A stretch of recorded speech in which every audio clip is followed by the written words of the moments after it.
Good evening. Today we are going to discuss about oral anticoagulants. Mainly we are going to discuss about vitamin K antagonist. That is today's topic is warfarin. Okay, warfarin acts by blocking the synthesis of clotting factors. What is the mechanism of action? Warfarin interferes with the synthesis of the clotting factors, which are vitamin K dependent. In the site is liver. Okay, competitive antagonists of vitamin K and lower the levels of functional clotting factors in dose dependent manner.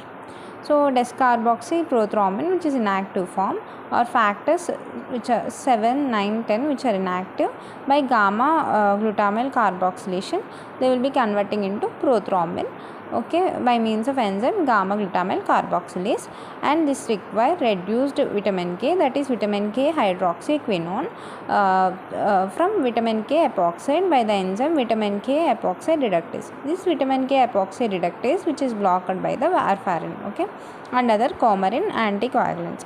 So the one with the shortest T-half will be first inhibited by warfarin.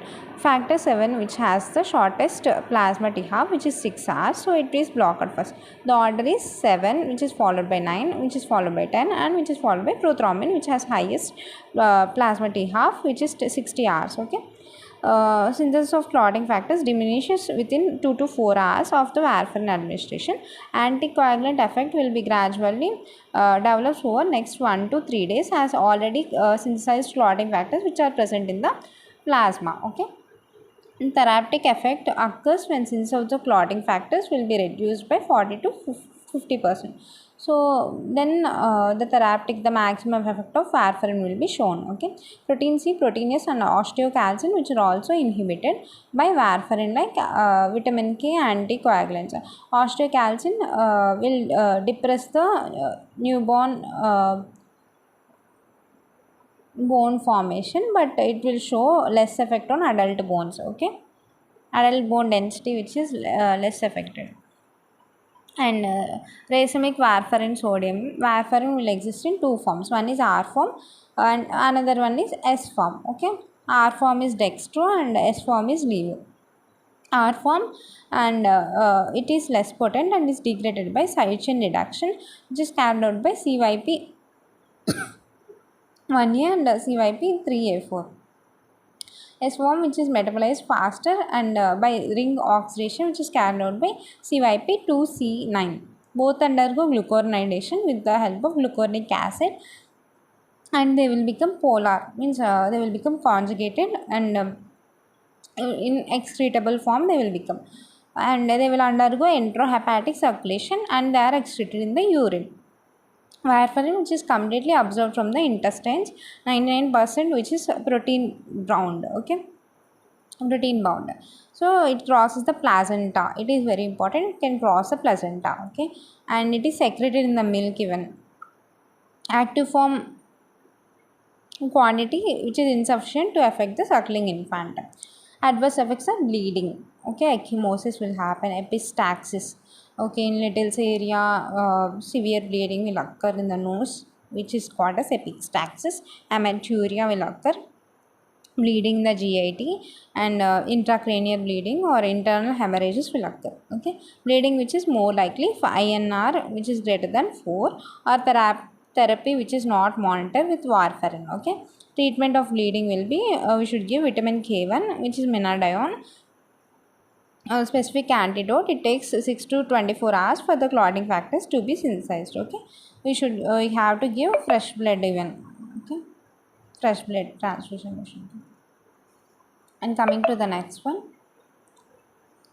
so dose regulation to have the maximum effect without bleeding, INR should be monitored. Okay, INR is based on the human brain thromboplastin levels. Okay, recommended INRs will be prophylaxis of DVT, deep vein thrombosis, and similar indications.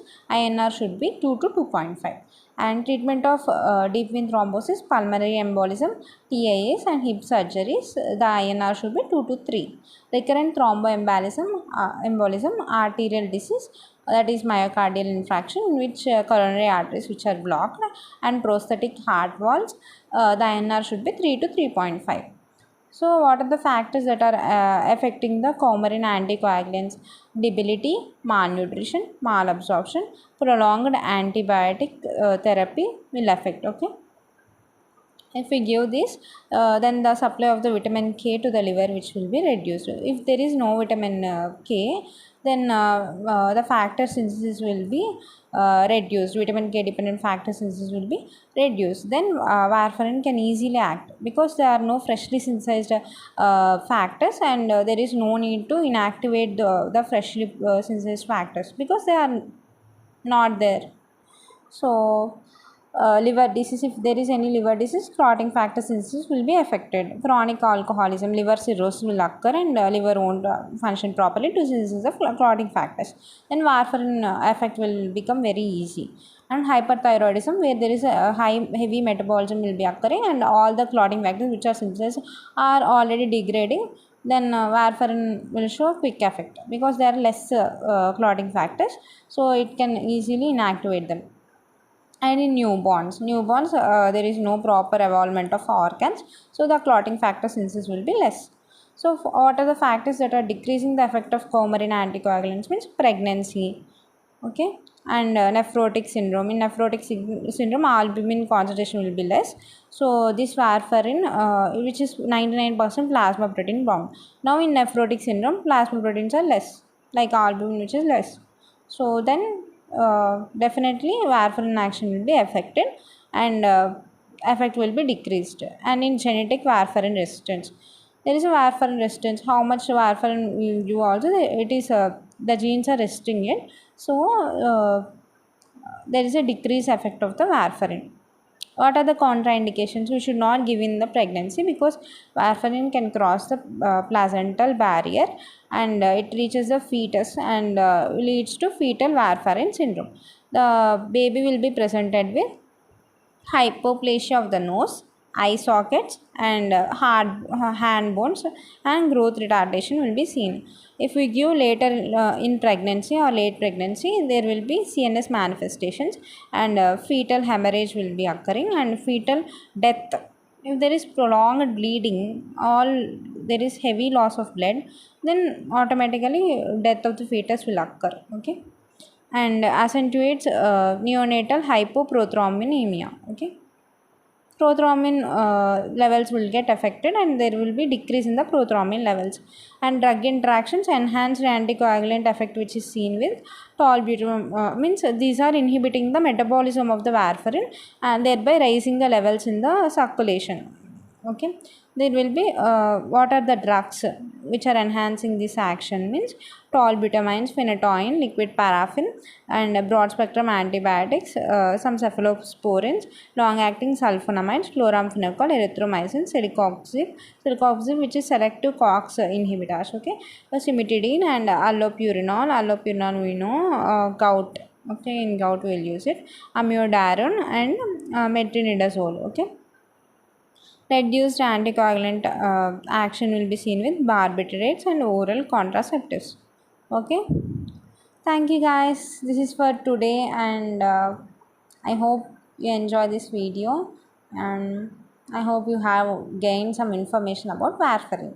So thank you guys, thank you for listening to me patiently. Thank you.